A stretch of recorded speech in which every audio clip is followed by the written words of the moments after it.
So இதில் என்ன கொடுத்துருக்காங்க அப்படின்னா ஃப்ராக்ஷன் பிகம்ஸ் 9/11. ஓகேவா? If 2 is added to both the numerator and denominator. ஓகேவா? அடுத்து 3 is added to both numerator and denominator, it becomes 5/6. First of all ஒரு ஃப்ராக்ஷன் வந்து நமக்கு எப்படி இருக்குன்னு தெரியாது. அதனால் வந்து நியூமரேட்டரை எக்ஸ்னும் டினாமினேட்டரை ஒய்னும் எடுத்துப்போம். இதுதான் நம்மளுடைய ஃப்ராக்ஷன். ஃபஸ்ட்டு ஸ்டேட்மெண்ட்டில் என்ன கொடுத்துருக்காங்கன்னா, if 2 is added with both the numerator as well as denominator, that means x plus 2 by y plus 2 is equals to 9/11. அப்போ இதை நம்ம simplify பண்ணலாம்.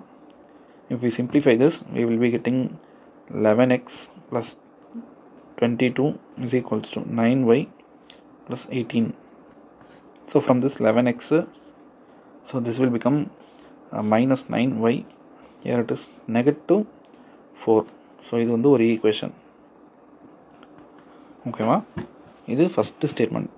ரெண்டாவது ஸ்டேட்மெண்ட் என்னென்னா, if 3 is added to both numerator as well as denominator.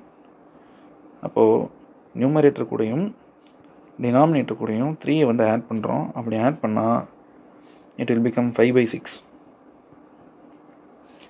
ஓகேவா? So அப்போ இந்த 6 வந்து லெஃப்ட் ஹேண்ட் சைட் போயிடும், அந்த 5 + 3 ரைட் ஹேண்ட் சைட் போயிடும். So it is 6x plus 6 into 3 is 18, which is equals to, here it is 5y plus 15.